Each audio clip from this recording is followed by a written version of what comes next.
Good evening, everybody. I'm Steve Crowley. I'm a volunteer with the Vermont Sierra Club, and I'll be sort of hosting tonight. We've got a great discussion on our almost weekly Sierra community conversations. Tonight, we've got a couple of folks from the Vermont Wildlife Coalition.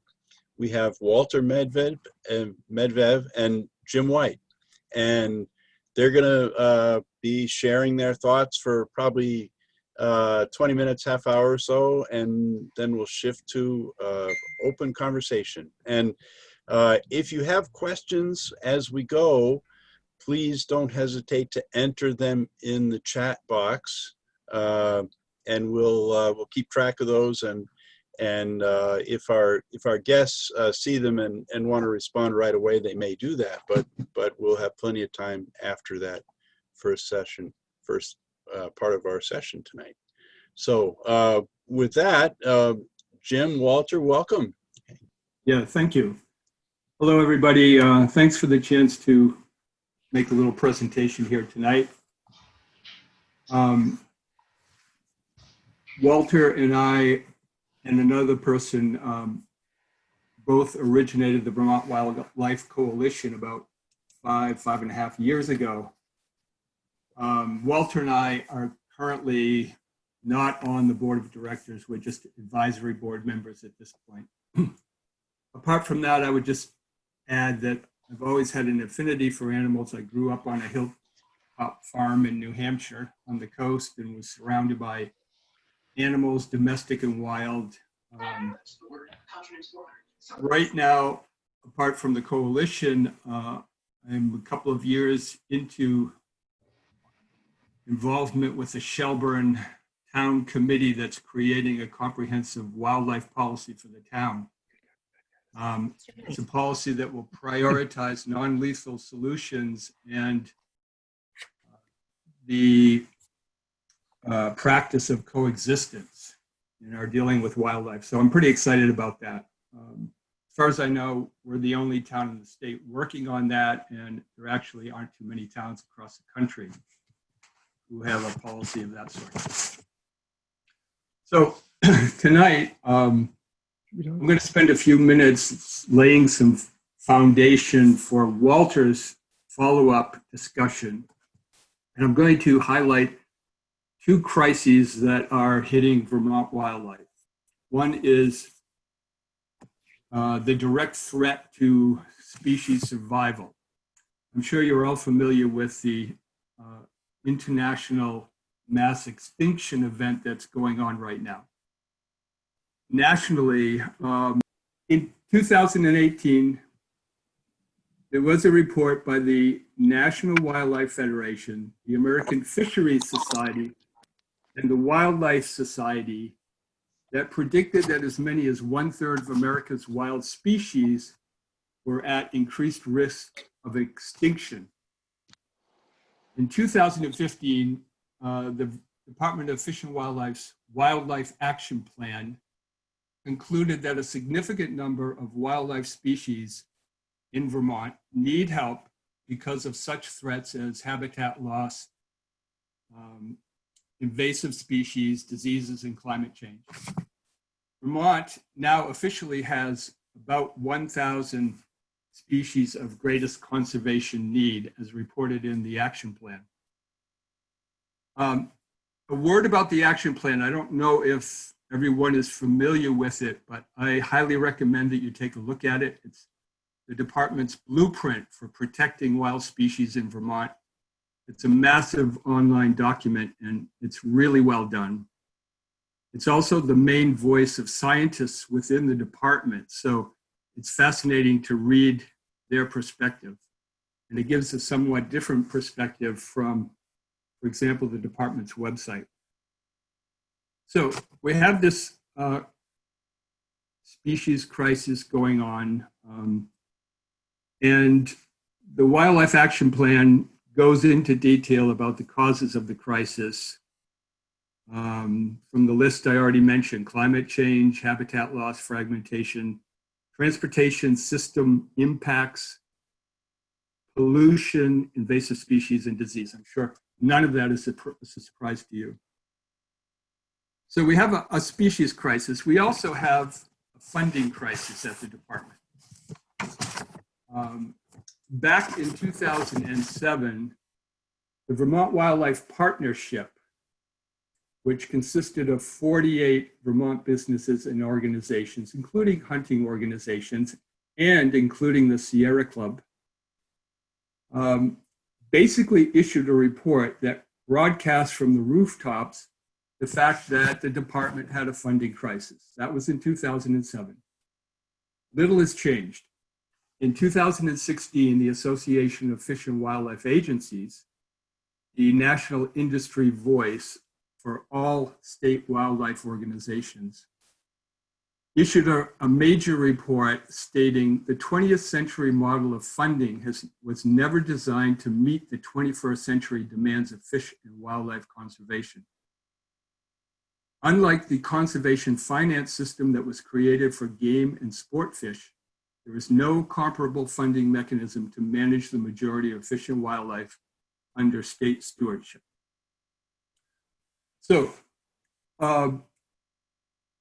then in 2017, the department issued a budget performance report that used, perhaps for the first time, the C word. Quote, to remain financially stable long-term, the department will need to address its funding crisis, end quote. In Vermont Digger in 2019, there was a Vermont department spokesperson reacting to the declining hunting and fishing licenses, who said further drops in licenses would pose a serious financial, administrative, and bureaucratic threat to the department and to the state. Okay, so we have the species crisis, we have the funding crisis. There are three major sources of funding for the department. One is license fees from hunters and anglers. Second is state general fund money, or basically tax dollars. And third would be federal grant money. So I'm going to briefly talk about each. There are issues with each of those pots. License fees are in serious decline. Hunting license sales alone have declined. Hunting license fees alone have dropped over 56% since 1985. License sales in 1990 provided 64% of the department's budget. Today, it's 26%. General fund dollars, or tax dollar allocations, have increased over time to make up the difference. Taxpayers are increasingly covering up the shortfall by currently providing 25% of the department's budget. In 1990, it was 9%. But there are problems with general fund money. It's politically unstable. If the state has a severe financial crisis, the general fund is going to be one of the first pots that they look at to move money from. Then we come to federal grant money, which is also politically unstable. I'll just remind you that the Trump administration is talking about making changes to the Endangered Species Act. Actually, what they're looking at is reducing the number of threatened species, which are far more in number. And if they reduce the number of species covered, of course, that's going to reduce funding. But in any case, the federal grant money that's been available has always been insufficient, and it's probably in decline at this point. Another problem with it is that in order for Vermont to qualify for federal money, they need to provide qualified match. And historically, license sales have been the source of that match. So if license sales are going down, Vermont has less match money to use to draw federal money. So what I'd like to do is spend just a moment talking about the context for funding.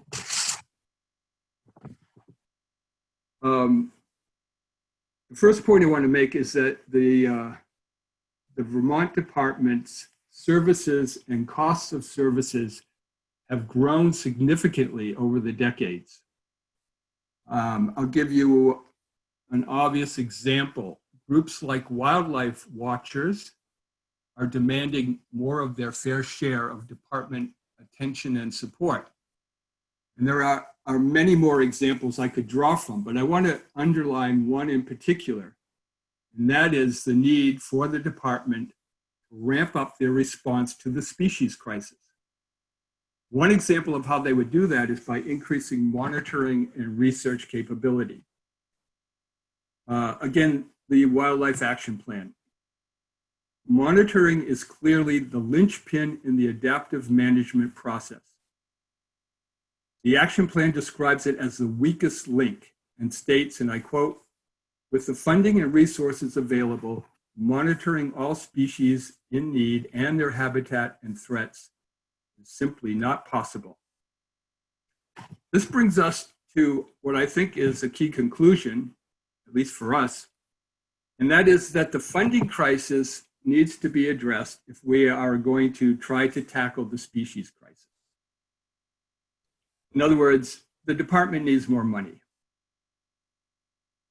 Again, I'm going to draw from the Wildlife Action Plan, and this is a quote: "To do justice to this action plan and to help the many species of greatest conservation need and habitats in need, we need to add one problem to the list that our technical teams did not identify directly in their assessment, but it was often discussed during team meetings: the lack of sufficient funding for wildlife conservation.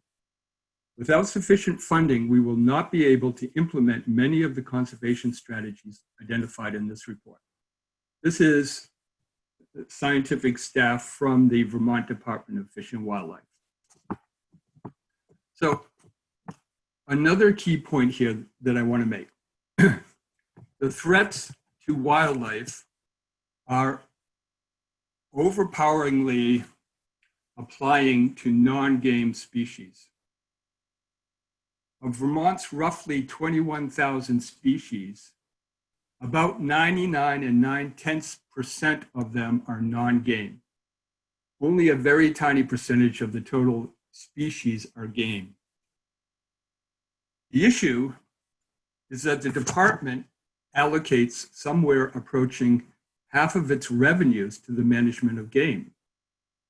And this is actually progress. For much of its early history, game was almost the exclusive focus of the department. But clearly, half the revenue going to game doesn't really fit the balance between numbers of game versus numbers of non-game. The reality from our point of view is that we must distribute more funds to non-game, and to do so either by, number one, changing department spending allocations, and or two, creating new income streams. Either changing allocations and or creating new income streams. Now, I'm not going to go into this, but the signals we're getting from the department leadership is that they are resistant to taking either of those steps. So, in conclusion, we believe that funding must, first of all, increase. And by increasing, we would also be creating more match that would allow us to draw down more federal funds. Funding must be stable and consistent. Funding must be diversified. And by that, I mean that we can't expect hunters and anglers to carry the whole burden by themselves anymore. And that's indicated by the drop in license fees. The public has to get involved in contributing to the cost of running the department. And finally, funding has to target contemporary needs. And a prime example of that for us is the threats to non-game species. So that's my presentation, and I'll now turn it over to Walter. Thanks, Jim. I want to focus on the department and wildlife governance um, infrastructure in Vermont. Um, as Jim mentioned, things are changing dramatically. License sales have plummeted. The heyday of license sales were in the mid 70s. And since that time, they have continued to decline. I think one of the key indicators of a changing culture is that in 1993, the department created youth hunting licenses. And since 1993, those license sales, which one would perhaps expect to be stable or increasing, those have dropped by 50%. Young people are simply not entering into some of the traditional sports that have always been part of the Vermont culture. But again, as I say, since the mid 70s, license sales have been on the decline. The department's identity has been around essentially being a fish and game department. Its roots are being fish and game. It thought of wildlife as game. But I think in contemporary society, I think the public sees wildlife sort of beyond the terms of game. And some of the key challenges to the department's identity come from the wildlife profession. Since the 1990s, wildlife biologists have been publishing papers, peer-reviewed papers that indicate the departments must change to reflect contemporary society. And clearly society has changed with the Endangered Species Act, with culture changes, the war against using fur in fashion. Clearly, we as a society are changing, and certainly other countries as well. But the wildlife profession started to beat the drum in the 90s to say, we need to address these trends. Again, multiple papers were produced, published, and perhaps the seminal paper was a paper by Dan Decker and about 8 colleagues.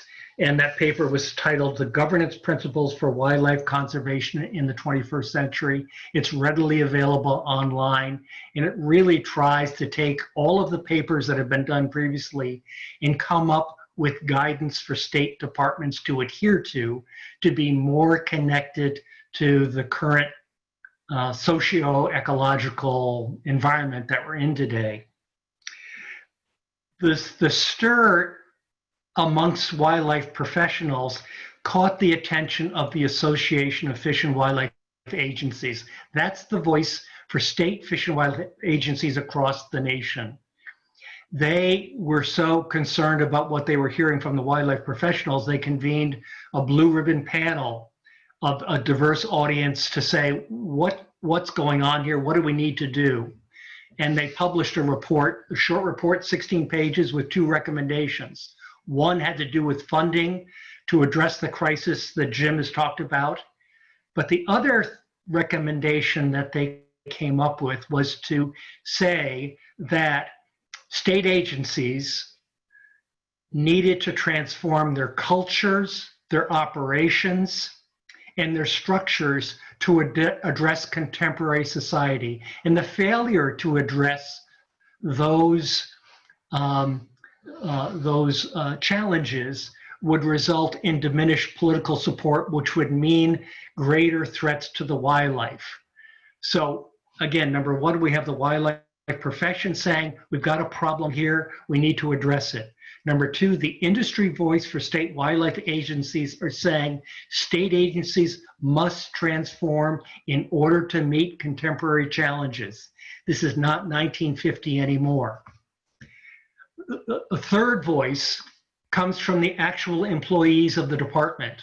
A survey done by Colorado State University in 2018 showed that the majority of employees at the department said the department was not doing enough to address change. And let me make a side comment here. You do not become an employee of the department unless you agree to the political agenda of the department, which is to support traditionalist activities. And so here we have employees that have agreed to support the agenda of the department, saying the agenda of the department must change to reflect contemporary issues. And I'll go on to a fourth strong wind that's facing the department, and that is the Vermont Wildlife Coalition has commissioned surveys of citizens, and the results of those surveys have found broad public support for policies that are contrary to what the department embraces. For instance, 75% of those surveyed by the University of Vermont Center for Rural Studies found that they wanted to support a ban on recreational trapping, yet recreational trapping is something that the department embraces. 70% of folks surveyed said that they want to ban wanton waste, and that's the killing of wildlife for the sake of killing wildlife. No food value. They want to end that, and yet the department supports the wanton waste of wildlife. So again, to summarize, we've got the wildlife profession saying agencies must change. We've got the industry voice for departments saying departments must change. We've got the staff of the department saying the department must change. And we've got public surveys showing that there's a disconnect with current wildlife policy.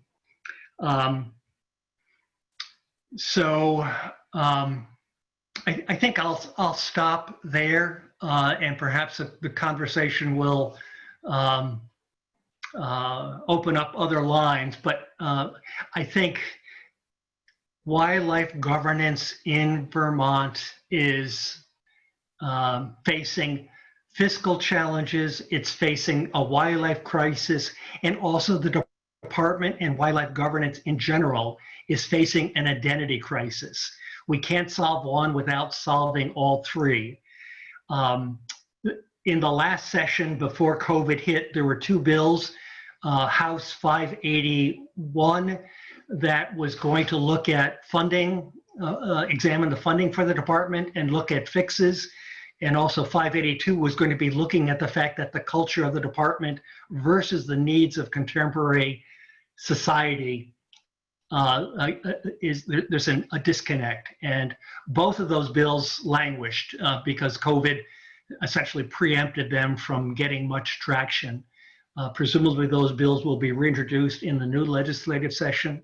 So the legislature is paying attention, but things will not happen without citizen engagement to say these crises needs to be addressed. The department of the 1950s and 60s is not the department that's going to serve contemporary society.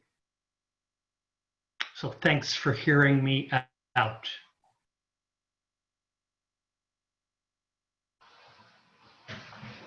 Great. Well, thanks, Jim and Walter. That's a great start. So please, everybody, feel free to put your questions into the chat. We will start there, but then if things open up, we may just go to hands on the screen or something. But our first question that's in is from Linwood. Am I reading your name correctly? Do you want to voice that yourself? You have to unmute.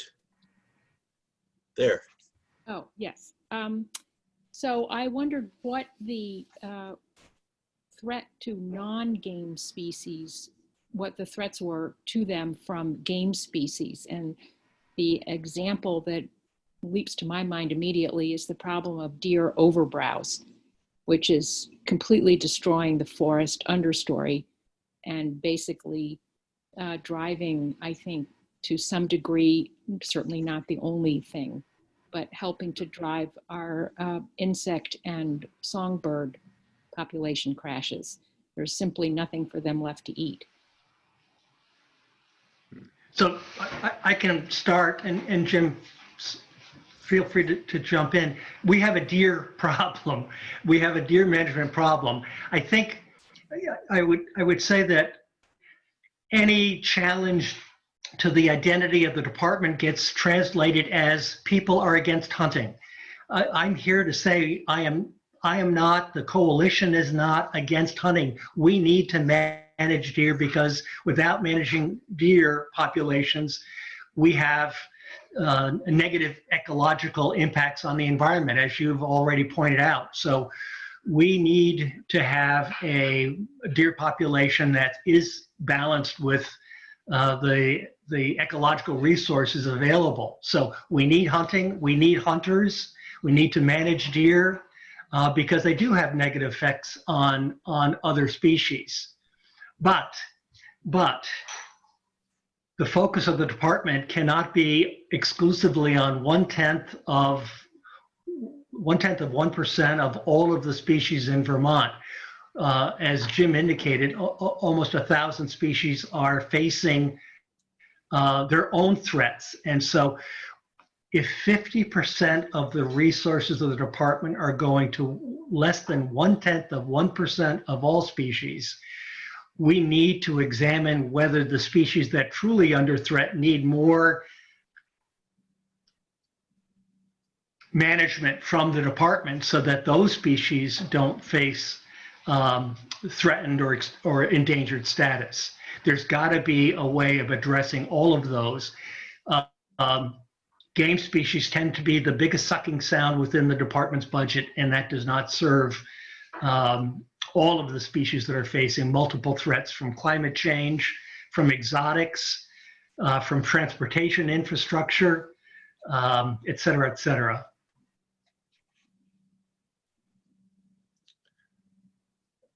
Well, okay. I guess what I would wonder is, my understanding is that the Fish and Wildlife Board, for example, basically states what the density level of the deer population is going to be by virtue of establishing how many deer hunters are allowed to take. Am I accurate in that, or am I not understanding? Well, the Fish and Wildlife Board, and this is an important point of wildlife governance, and it's important that people know that there are two agencies that make decisions about wildlife. The department biologists have the authority to make decisions over non-game management. The department biologists have no authority to make decisions over game species. They are not authorized to make decisions for deer, bear, turkey, moose, you name it. They can make recommendations, but only the board, made of citizen representatives, one from each county, and they have the ultimate authority to make management decisions for all game species. They do rely on the department to make recommendations, but only the board can actually make those decisions. And again, it's the department biologists that often make the recommendations. And if I may, just to talk about the board for a minute, the board is an anomaly. We have two layers of decision-making in wildlife governance. We have the board making decisions on game, and we have the department biologist making it a non-game. It doesn't make sense for the department biologist to go through another layer when the department biologists have the wherewithal to make good management decisions.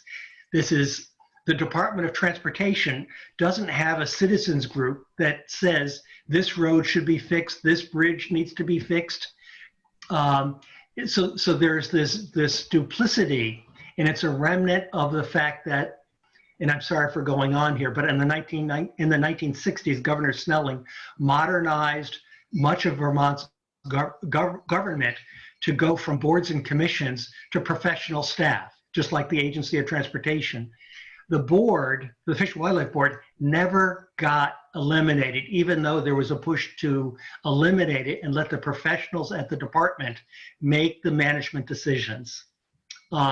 So there is a question about the board. They are unelected, they are uncredentialed, they are unrepresentative, and they are unaccountable. They're unaccountable to the legislature, they're unaccountable to the governor, they're unaccountable to the citizens, and yet they make public policy on game species.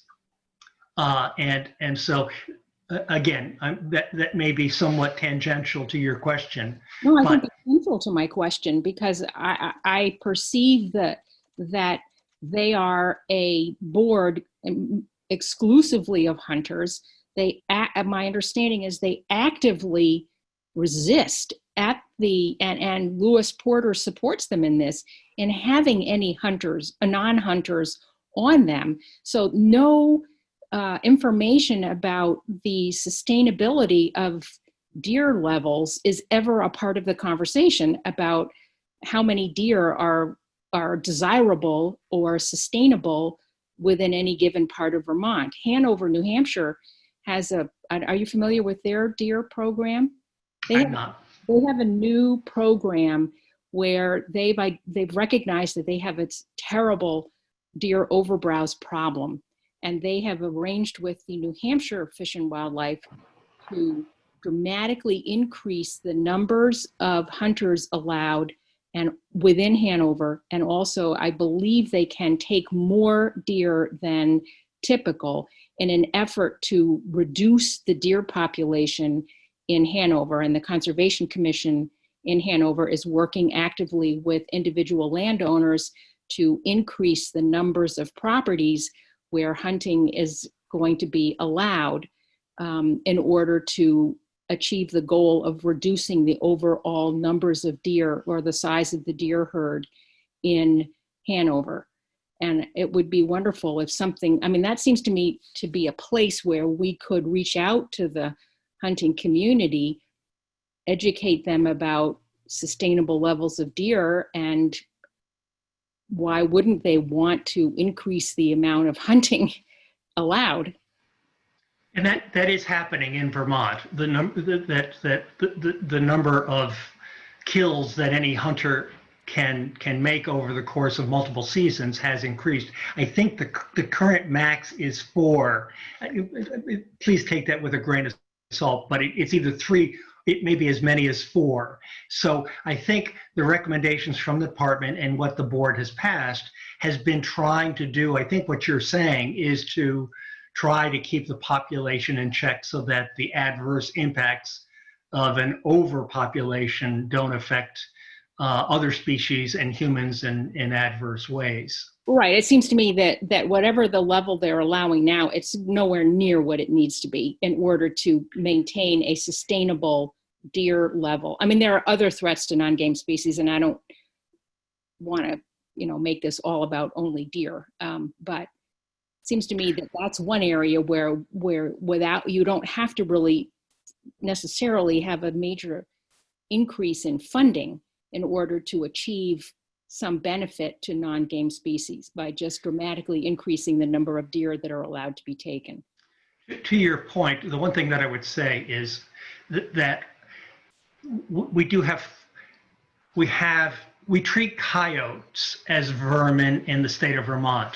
The board has established public policy without the public being involved that says the only good coyote is a dead coyote. They can be killed 365 days a year for any reason or for no reason. Coyotes are a predator on deer. Yes. They are not a major predator in terms of threatening the population. Nonetheless, they would exert a natural system predator-prey relationship. But to the point about the board is so anti-predator that we have a overpopulation of deer. We have a potential, if you will, ecological or natural tool that could be used, not the problem solver entirely, but one thing that can aid in the population. And yet the prejudice against predators, not science, is ruling the day, but prejudice is ruling the day to say public policy suggests that coyotes will be treated as vermin. And I think that that does not reflect an appropriate stance in the 21st century. But as I mentioned earlier, the board is unaccountable to the public, to the legislature, to the governor. Once they get on for a 6-year term, and you're absolutely right, anyone who has different perspectives on wildlife other than hunting or trapping, you are blackballed from serving on the board. So wildlife is held in public trust. By statute, wildlife must be treated to serve all the citizens, and yet the public does not have a seat at the table in making these major decisions, such as how we treat coyotes. So Sorry again for going on. how do we change that? How do we get Lewis Porter and the governor and the legislature to change this? One legislature said we need to elect a environmentally sensitive governor who really is in tune with all forms of environmental protection. And that's probably not in the cards for this election season. And maybe not. But anyway, I would say this. That House Bill 582 was a way for the legislature to start looking at the problems that all of us are facing. The fiscal crisis, the identity crisis, the wildlife crisis, the fact that the Fish and Wildlife Board blackballs the public from participation and getting their voice in on this. We've got to sit down and address these problems and examine it.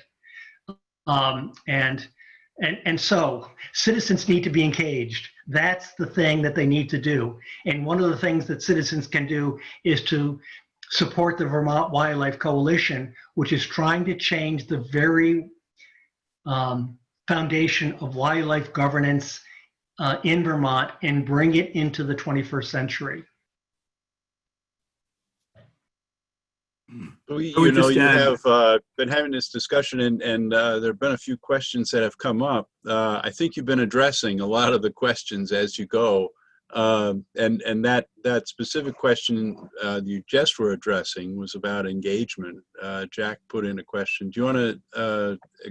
Yeah, thanks, Steve. I do have a couple of related questions. One is, it's unclear how an individual can get involved personally in Vermont wildlife decision making. What are the opportunities for commenting on rules, for engaging with wildlife officials or professionals to become more engaged? Because it seems to me that we don't have much engagement with these folks. And on a related note, I wonder, because you've been talking about the funding constraints on some of the science that needs to be done, I wonder how useful are volunteer and citizen science initiatives toward bolstering the state programs when they're under stress, where some of the monitoring of species, some of the data collection can be handled by individual Vermonters working together. To the second question that you asked about citizen engagement, I would say we've got a good example of that in the Vermont Herp Atlas project. This is led by Jim Andrews at Middlebury University Middlebury College, and doing incredible work documenting where reptile and amphibian species are, where they're threatened, trying to encourage people to go out on the nights where herps are migrating from, let's say, upland areas into breeding pools, et cetera, et cetera. So there is a place for citizens to be fully engaged, and perhaps no better example than in the Vermont Herp Atlas. I also know that citizens are being engaged, like if they own fields, in terms of managing for bobolinks and other species that require longer periods of no mowing so that they can complete their breeding cycle. So I think there is a place. I think there's more opportunity. I think, again, it's an opportunity for the department to be taking more of a leadership role in engaging citizens to say it's our responsibility. We can't depend on the agency to solve the problems. We all need to be involved. If we own 1 acre, a half acre, or any land, we can all be part of problem solving, whether it's planning for pollinators, brush piles to protect wildlife, bluebird houses, et cetera, et cetera. The list goes on and on and on. But I think if 50% of our resources are going into game species, that leaves very, very little for the department to allocate to reaching out to citizens to say, here's how you can help. And quickly, I would just say to your other point, there are public hearings. The Fish and Wildlife Board does have public hearings. I think it's a sham because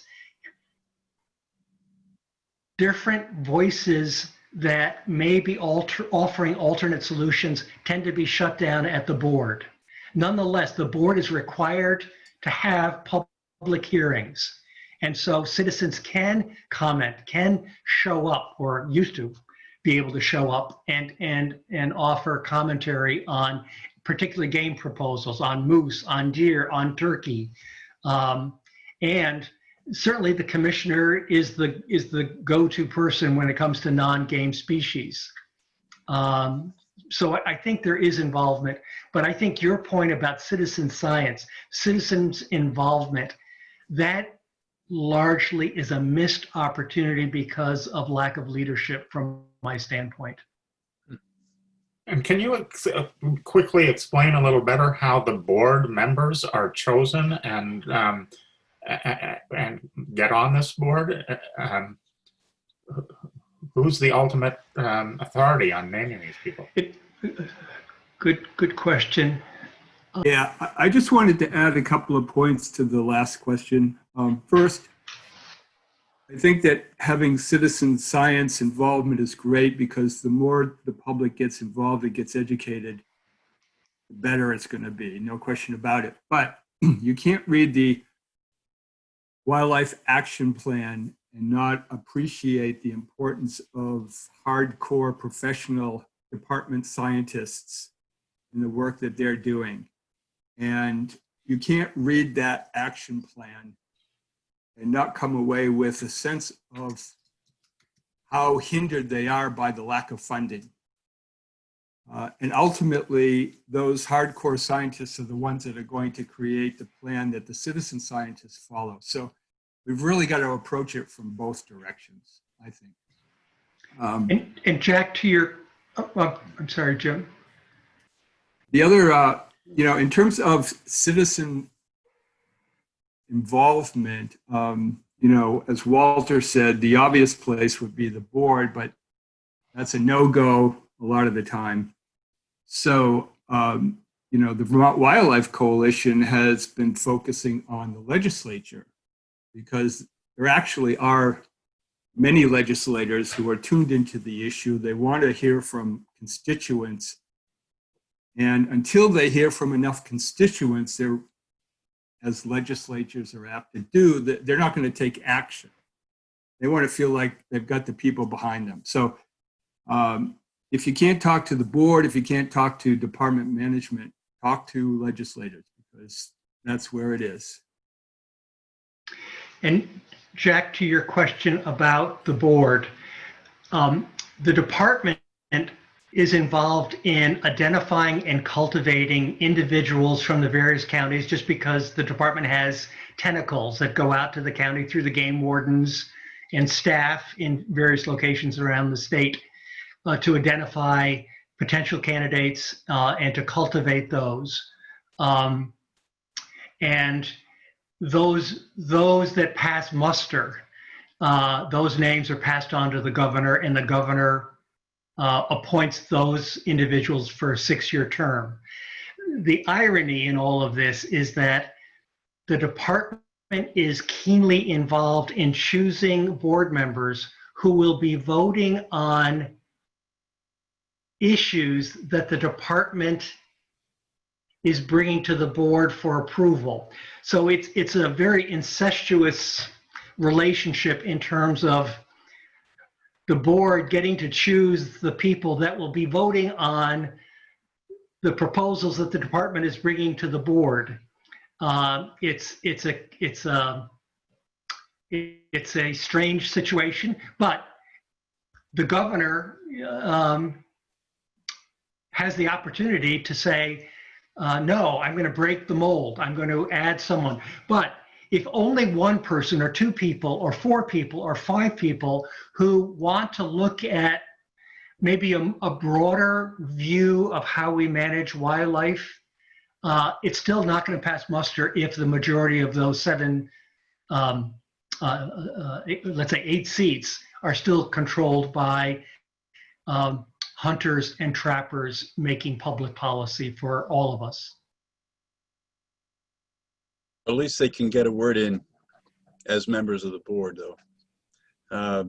One question that came up, Jack had raised in the chat here, a question about keystone species to build public support. And I would add to that, what about habitats and ecosystems, you know, as not as opposed to looking at individual species, but as a complement to looking at individual species? Is that something, or I guess what Steve, what I was driving at is we've had a rather general discussion, with the exception of deer and coyote. We haven't really mentioned any particular wildlife populations. And so I'm looking for examples of populations that are what I would call keystone populations, in that the presence or absence of this animal is an indicator of the broader ecological health.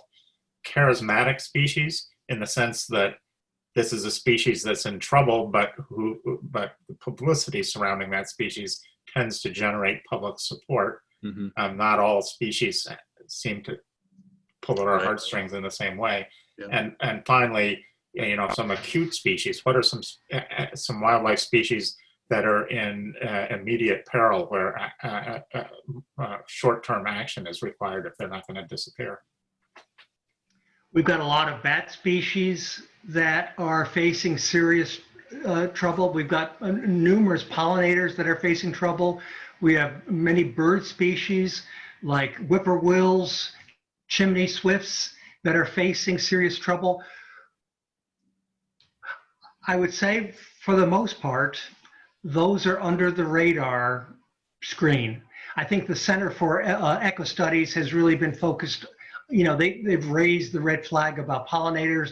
They've raised the red flag about Bicknell's thrush and a higher elevation habitat for them. But it seems to me that the department, I think one of the things that the drum that we're beating for the department is to not deal so much with species, but natural systems, to move away from thinking about a deer biologist, a bear biologist, turkey biologist, fur bearer my biologist, but to begin to think about more in ecological ways, so that we are focused on habitat, we're focused on connected habitat, we're focused on wildlife corridors, and that we've got major momentum in trying to encourage both public and private landowners to figure out how do they take their resources and help work to solving some of these larger issues. No one agency is going to do it.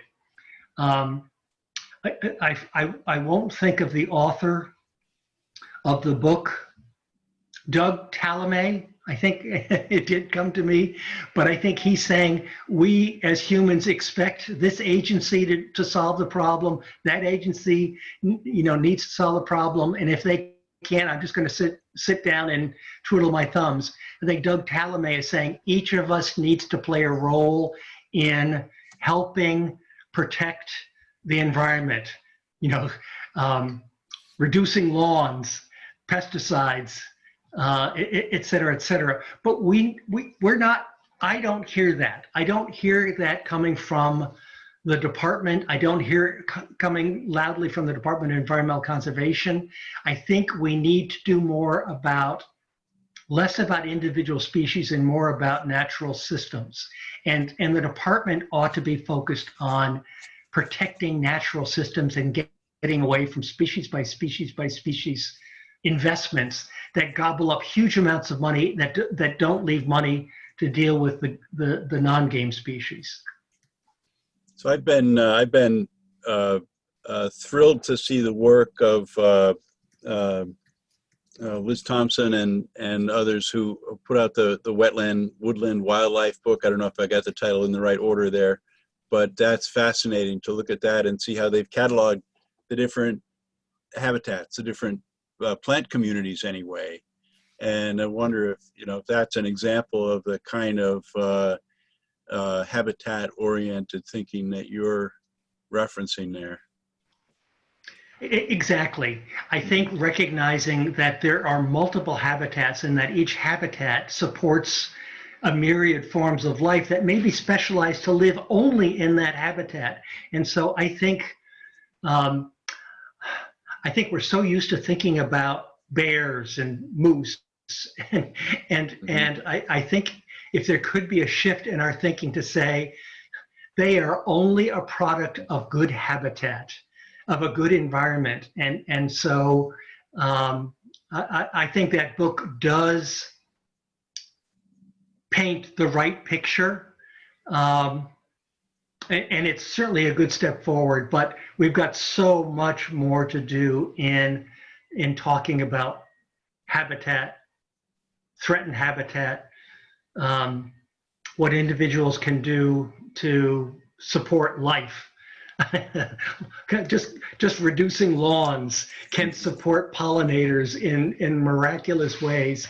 And so I think the Liz Thompson book, the Doug Talamay book, thinking about systems, natural systems are what we really need to be thinking about, because yes, species are threatened, but also those systems, the functioning systems are threatened.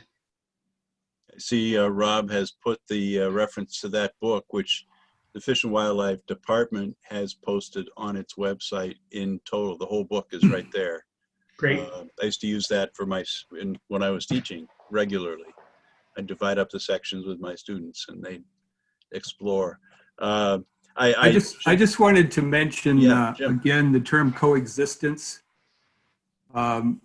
which the full term is human-wildlife coexistence, something that Shelburne is building into its policy. And it's also reflecting the fact that wildlife habitat is shifting.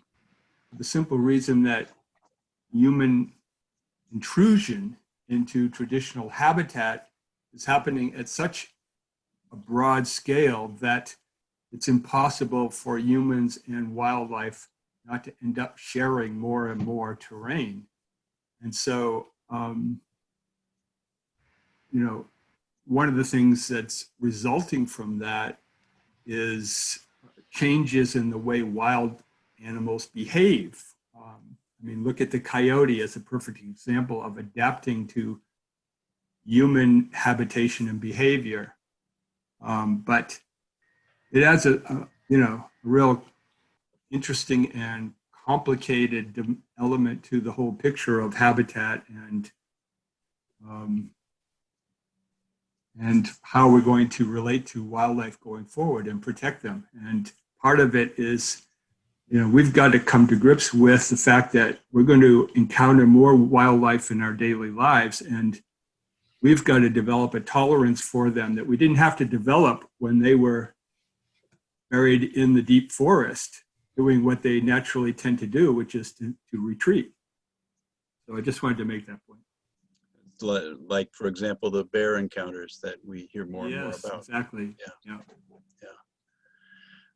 Rob's raised a question here about sources of funding. You said there was a bill about funding, and what do you have ideas about where that funding could come from?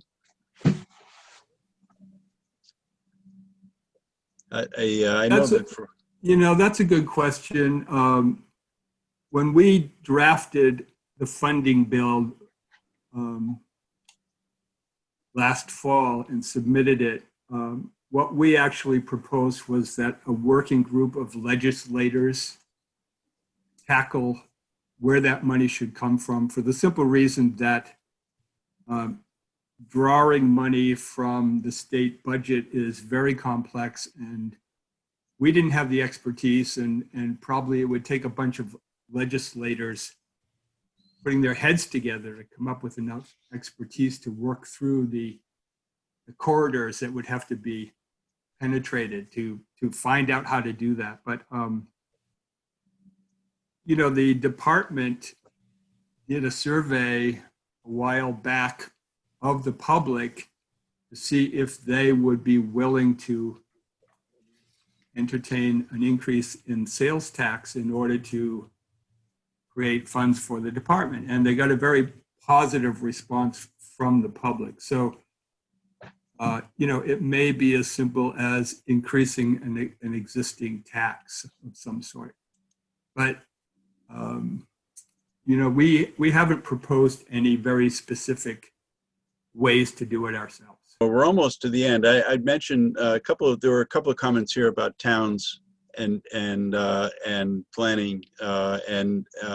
One thing I am a little bit familiar with is the town of Charlotte has done a lot of work on conservation planning, especially wildlife corridors, and they have a whole series of mapping and overlays that they have online that anybody can take a look at. And I don't know what degree of protection they are offering to those corridors, but they're at least looking at them. So there are, and I'm sure they're not the only ones. So people are starting to do this. And of course, in my own town of South Burlington, there have been studies looking at priority parcels that have wildlife and have community value, not just particular species, but they've started to do that. Well, we are pretty much at the end of our hour here, and this has been a fascinating discussion. Thanks everybody for contributing to the discussion. Thanks especially to Walter and Jim for joining us. Rob, did you want to add some closing comments here? Yes, I just showed up on the screen our upcoming conversations. Next Wednesday, the 21st, we have social responsible business and climate advocacy. We're going to have Kate Ogden of Seventh Generation and Chris Miller of Ben & Jerry's, and then also joined by Vermont Businesses for Social Responsibility. A lot of those entities have been active in climate fight. So join us for that conversation to hear how the business community is responding to that. Then on November 11th, we're going to actually take off some time off because of the election. Everybody's going to be too focused on election time. So we're not going to start back up till November 11th, where we have a conversation on Vermont Goes Green. And it's particularly a new website that's being launched on about transportation issues from a grassroots group in Burlington. The Sierra Club Ready for 100 campaign was instrumental in getting them going and helping design this particular website. So they're going to walk us through and talk about their process and see what more information we can find on the information superhighway. And then on November 18th, reducing carbon footprints in investments. That one is going to include our state treasurer, Beth Pierce. She's done a lot of different things after our campaign to divest Vermont's pension funds from fossil fuels. She took a task to take on some other initiatives that weren't divestment, but according to her, she's done a lot. So we're going to hear from her what she's presented, but then also we're going to be joined by Sierra Club National, Ben Bleachy, who is in a campaign to kind of get the corporations away from fossil fuel investments. So that should be another interesting conversation. So otherwise we have the other conversations that will be coming up in the future. So thank you all. Thanks for this interesting conversation.